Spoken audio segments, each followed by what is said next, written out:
We've been working with the big brass at American Muscle Cars, but you don't get the rep that Sal or Brett share without a sterling staff.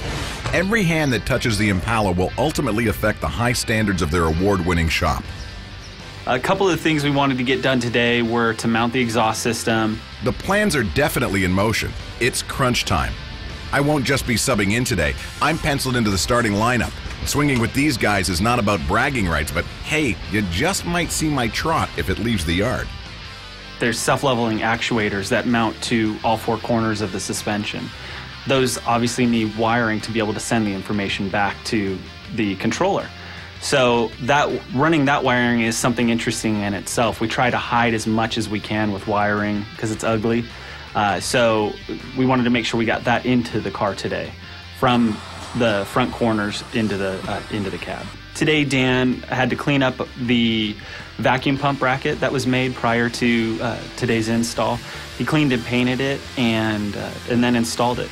The vacuum pump supplies vacuum to the power brake system because the engine doesn't produce enough of it, so we have to have a supplemental vacuum source.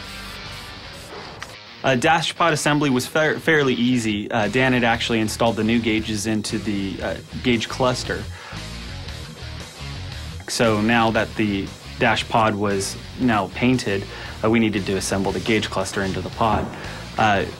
Upon visual inspection initially, we realized that we didn't have the 100% correct hardware, which is okay under these circumstances as long as we have a fastener that's going to secure it adequately. So we went ahead and pulled the original clips off that used sheet metal screws and just replaced them with 1032 panhead machine screws and nuts.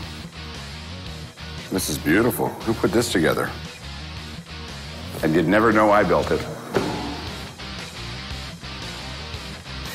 We connected the gas tank to the existing fuel line that we had mounted to the frame, which included an inline fuel filter. Got a lot of stuff done, a lot of little stuff, a lot of little customized stuff.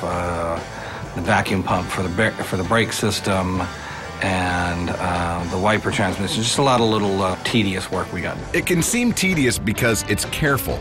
Freshly painted parts and surfaces call for extra care. Extra care calls for extra time. If care and caution isn't used now, the shop's paint and body men will be in our face in a flash. They don't want this car back in their hands anytime soon.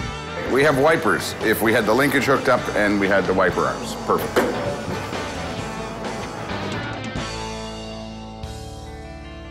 I'm still terrified of getting it done on time. We have about 3.5 to 4 weeks to get it finished. And it's going to be what's known as a thrash. But the car will run and drive. It will look good. It'll be done visually, technically. I'm 100% convicted that the car will be done. The original Be Cool radiator we had was not a cross-flow radiator. We thought that it would go in relatively easy into the stock core support. But we found out that we had a hood clearance issue with it. We went to a cross-flow radiator though, which Be Cool made for us, but we didn't have that in time for mock-up. So we're doing a little bit of mock-up on final assembly, which is not something we generally like to do, but you know, certain tasks need to be done, and whenever you can squeeze them in is whenever you can do it. With the right radiator delivered, the front end is taking shape, with a gleam and shine only seen on show-quality cars.